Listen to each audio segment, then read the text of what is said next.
Hola, mi nombre es Marcelo, vivo en el distrito de La Victoria, aquí en Lima. Estudio la carrera de contabilidad en el Instituto Seguel y Pyle, en el cual mis compañeros me conocen más como Denis. Y bueno, he venido aquí a verles sobre los temas que hemos ido abordando a lo largo de todo el curso de desarrollo personal. Espero les guste. Autopercepción. La autopercepción es la representación mental que tenemos de nosotros mismos. En la mayoría de los casos equivocada, ya que realizamos una autodescripción ineficiente o en pocas palabras ni siquiera la hacemos. Por ejemplo, esta es una historia que me pasó a mí, que a los 12 13 años pensaba que era un superhéroe, o bueno, pensaba que podría hacerlo, ¿no? Claramente no tenía las facultades ni las habilidades que un superhéroe puede tener, porque el ser humano no puede tenerlo. Y bueno, aún así me lo creí, no sé cómo fue posible para mí en ese entonces, pero bueno, eso me condujo a que estuviera en algunas situaciones de riesgos que gracias no pasó a mayores. Por eso es importante revisar el siguiente tema. ¿Quién soy? Sí, no soy un superhéroe, entonces ¿quién soy? Eso se preguntó el Marcelo de 14 años y aún a veces me lo sigo preguntando, el cual aún así no conocía que era el Kame ni el Foda en ese entonces, pero aún así realizaba un autoconocimiento muy precario y en algunos casos me autoengañaba o era tan orgulloso en ese entonces que mentía sobre la información que yo mismo me autodiagnosticaba. Por eso, al fin y al cabo, ese autoconocimiento resultó ser un autoengaño. Otro ejemplo que puedo mencionar es que a los 16 años, cuando tenía planeado ingresar a la universidad, ya había formulado un KAME o un FODA, es decir, ya había anotado mis fortalezas, mis oportunidades, mis debilidades y mis amenazas que tenía que afrontar ¿con qué? Con el KAME, que era corregirlo, afrontarlo, mantenerlo y explotarlo. Pero me faltaba algo que es fundamental, que es la inteligencia emocional. Principalmente la motivación, ya que siempre siempre va a ocurrir cosas que no esperamos o que no lo tuvimos planeado. En mi caso, yo me desanimaba y eso hacía que dejara a un lado las tareas, las obligaciones y las responsabilidades que tenía que afrontar. Tanto era por la frustración que sentía en ese entonces. Equipo y grupo. A lo largo de mis 12 y 16 años me he considerado una persona individualista. Me ha gustado siempre, o bueno, en ese entonces trabajar siempre solo.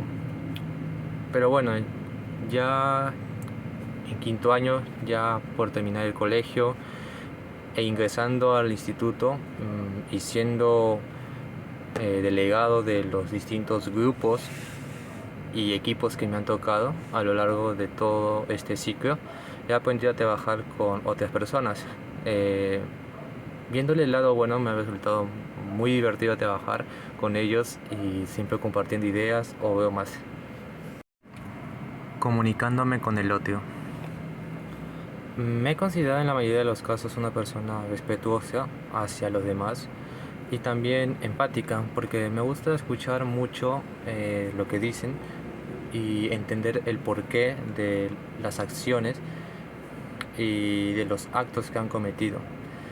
Y todo ello conlleva una, por lo menos mínima tolerancia, que en la mayoría de los casos es un poco difícil de llevar. Interacciones afectivas. Me he considerado en casi la mayoría de los casos una persona casi pasiva porque me gusta escuchar a los demás. Claro, no un pasivo así que acepta todo, ¿no? Sino un asertivo pasivo, si es que se podría decir. Pero en temas de estudio y cuando estamos en equipo o en grupo, suelo ser una persona no agresiva, sino un poco asertiva en temas de que si es que no quieren aportar en el grupo o en el equipo, entonces tendrán que retirarse. Accionar ante la sociedad. Bueno, Primero, para ver de responsabilidad social tenemos que ver de ética profesional.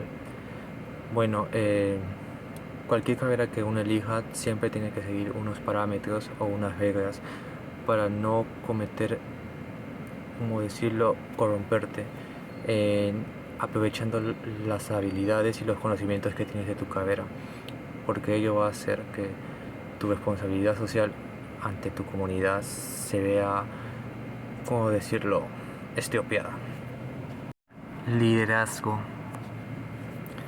A pesar de que soy delegado en todos los grupos y equipos que me han tocado, siento que no soy un líder al 100% o un líder democrático, que en el estudio creo que es lo más recomendado, ¿no? Ya que conlleva una gran responsabilidad y tener una comunicación muy asertiva con todos los integrantes del grupo, el cual yo algunas veces, especialmente cuando es virtual, la comunicación no es tan efectiva y por ello, eh, bueno, no me considero un líder al 100%, pero sí en construcción. Resolviendo las diferentes situaciones siendo un líder.